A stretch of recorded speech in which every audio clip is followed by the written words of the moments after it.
भाई ने सवाल किया कि आखिर ज़िंदगी में तकलीफ़ ना हो बोलकर या उसकी डर से कि आखिर ज़िंदगी बुरी ना गुजरे बोलकर इंश्योरेंसेस वगैरह करवा के रख लेना, क्या ये बेहतर है? तो देखिए, मैं ये कह सकता हूँ कि अपनी आखिर ज़िंदगी अच्छी गुजरे, अगर बुढ़ापा अल्लाह दे तो मैं उसमें अच्छे से रहूँ, मुझे किसी के सामने हाथ फैलाना ना पड़े वगैरह ना पड़े, जिसके लिए एहतियात करना, इन्वेस्टमेंट्स करना, पैसे को लगाना, घर बना के किराए से दे के छोड़ना, चीज़ों को उठा के रखना, पैसे को जमा करके रखना, ये सब जायज़ बातें हैं।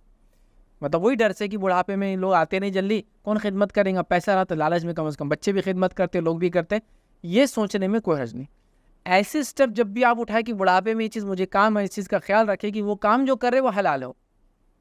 तो अगर इंश्योरेंस आप करवा रहे हो और अगर आप जिस मुल्क या जिस ज़मीन या जिस कंपनी की बात करें, अगर वो इंश्योरेंस शरई या जायज़ इंश्योरेंस करती है, हलाल इंश्योरेंस है, तो कराने में कोई हर्ज नहीं है। डिपेंड है ना, जैसा कि मिसाल के तौर मुस्लिम ममालिक कुछ है जिनके अंदर हलाल इंश्योरेंसेस भी है। तो इंश्योरेंस अगर हलाल है तो हलाल चीज़ों से एहतियाती तदाबीरें करना, एहतियात करना बिल्कुल जायज़ है। तो अगर वो इंश्योरेंस, वो कंपनी, वो चीज़ अगर हलाल है, तो जैसा कि हमारे पास पीएफ का सिस्टम होता है, या जिसको हम कहेंगे आपका क्या बोलते हैं, वजीफ़ा जिसको बोलते थे, पेंशन जिसको बोलते थे, है ना? तो आजकल पेंशन की जगह पीएफ कर दिया, आप ही का काटते फिर आप ही को देते बाद में।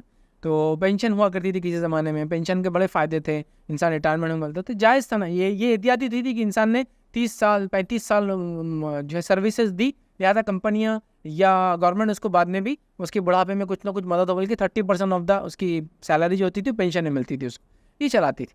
तो एहतियात में कोई मसला नहीं। तो अगर वो इंश्योरेंस जायज़ है तो ठीक है, हराम और नाजायज़ है तो फिर नहीं करना चाहिए ऐसी एहतियात। सब्सक्राइब करिए सवाल जवाब जानने के लिए। अब चाहे तो शेयर भी करिए।